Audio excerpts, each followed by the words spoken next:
নমস্কার বন্ধুরা, আশা করছি তোমরা সবাই ভালো আছো। আজকে আমি তোমাদের সাথে ভরাট আসনে একটি সিম্পল ডিজাইন শেয়ার করব। আর তোমরা আমার চ্যানেলটিতে নতুন হলে অবশ্যই আমার চ্যানেলটিকে সাবস্ক্রাইব করো আর পাশে থাকা বেল বাটনটিকে প্রেস করো। তো চলো এবার আমরা ডিজাইনটি দেখে নেব। প্রথমে আমি একটি হোয়াইট কালার উল নিয়ে নিচ্ছি। এটি নিয়ে দেখো 2, 4, 6, 8, 10, 12, 14টি ঘর নিয়ে আমি একটি লাইন তৈরি করে নিলাম। এরপরে দুই সাইডে একটি একটি করে ঘর কমাবো, অর্থাৎ 12টি ঘরের আরেকটি লাইন। তারপরে আমি এখানে 10টি ঘরের আরেকটি লাইন তৈরি করব। 10টি ঘরের লাইন তৈরি করার পরে আমি 8টি ঘর নিয়ে আরেকটি লাইন তৈরি করে নেব। আর এটি এই পাপড়িটির এই সাইডের লাস্টের লাইন। তো এটা তৈরি করার পরে আমি ওই পাশে চলে যাব। ও পাশে গিয়ে আমি আবার 14 নম্বরের পাশে যেহেতু ঘর তুলছি, তাই আমি দুই সাইডে একটি একটি করে কমাবো। 12টি ঘর নিয়ে একটি লাইন তৈরি করব, তারপরে 10টি ঘরের একটি লাইন, তারপরে লাস্টের যে লাইনটি হবে সেটি হবে 8টি ঘরের লাইন। দেখো এবারে আমি 8টি ঘরের একটি লাইন তৈরি করে নিলাম। এবার আমি আরেকটি পাপড়ি তৈরি করব। তো আমি সেন্টারে চলে এলাম, যেখান থেকে আমি সেলাই করা স্টার্ট করেছিলাম সেখান থেকে দেখো উপরের দিকে 14টি ঘর গুনে নিয়ে একটি লাইন তৈরি করে নিলাম। সেমভাবে আগের মতো করেই 12টি ঘর নিয়ে লাইন তৈরি করছি। এরপর আমি 10টি ঘর নিয়ে লাইন তৈরি করব।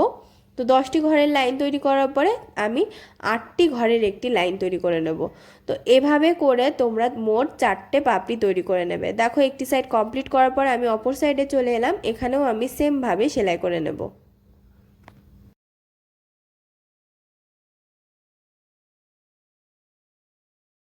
তোমরা দেখতেই পাচ্ছ পুরোটা ফুল আমি কমপ্লিট করে নিয়েছি। এবার আমি মেরুন রঙের উল নিয়ে নিচ্ছি। দেখো কৌণিক শীর্ষবিন্দু থেকে আমি 4 তুলছি।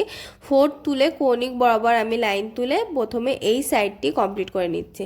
দেখো এখানে আমি 4টে লাইন তৈরি করছি। 4 নম্বর লাইনে কিন্তু আমি একটি ঘর কৌণিক বরাবর এদিক ওদিক করে 4 তুলে নিলাম। এবারে দেখো আমি এই লেভেল বরাবর থেকে মাঝে যেই সেন্টার বরাবর আমি গেছি ওই ভি শেপের সেন্টার বরাবর, তো দুই সাইডের থেকে আমি পাপড়ির লেভেল রেখে কিন্তু এটা তৈরি করছি। তো এভাবে করে আমি ভি শেপ তৈরি করতে করতে ওপরের দিকে এগিয়ে যাব।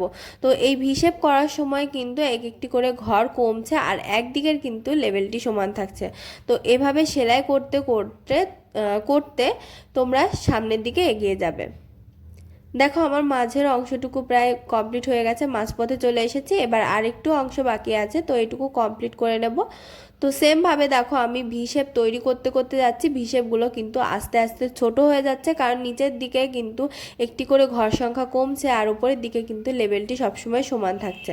তো এভাবে করে করে দেখো আমি যখন লাস্টের দিকে চলে এলাম, 2টো ঘর বাকি, তখন আমি ওখান থেকে 4 তুলে সেন্টার থেকে 4 তুলে দেখো নিচে মিশিয়ে দিলাম। তো সেমভাবে দেখো এখানে কৌণিক বরাবর থেকে আমি 4 তুললাম। 4 তুলে এখানে কৌণিক বরাবর ঘর তুলে প্রথমে আমি সাইডটি কমপ্লিট করে নেব। দেখো প্রথমে তোমরা প্রতিটা পাপড়ির দুই সাইড কিন্তু কমপ্লিট করে নেবে, তাহলে কিন্তু তোমাদের সেলাই করতে সুবিধা হবে। দেখো এই সাইডটি কমপ্লিট করার পরে যদি তোমরা ভি শেপ দিয়ে সেলাইগুলো করো, তাহলে কিন্তু তোমাদের সত্যিই সেলাই করতে সুবিধা হবে। আর এভাবে করতে গেলে দেখো আমার আগে যেই সেলাইটি করেছি সেটা কতটা ক্লিয়ারলি বোঝা যাচ্ছে, কতটা ভালো দেখাচ্ছে। আর পরে যেটা আমি মেশালাম সেটা একটু বোঝা যাচ্ছে যে পরে সেলাই করা বা এই টাইপের। তো যার জন্য আমি বলছি প্রথমে পাপড়ির দুই সাইডটি আগে কমপ্লিট করে নেবে। তো দেখো আমি আরেকটি পাপড়ির আরেকটি সাইড কমপ্লিট করে নিলাম। আবার এখান থেকে আমি কৌণিক বরাবর লম্ব বরাবর ঘরে গেলাম। আর এভাবে করেই কিন্তু আমি পুরোটা আসনের ভরাট করে নিলাম।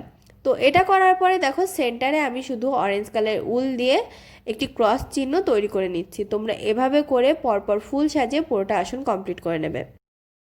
তো ডিজাইনটি তোমাদের কেমন লেগেছে কমেন্ট বক্সে জানাতে ভুলবে না। আর ভিডিওটি ভালো লাগলে লাইক শেয়ার করবে এবং অবশ্যই আমার চ্যানেলটিকে সাবস্ক্রাইব করবে।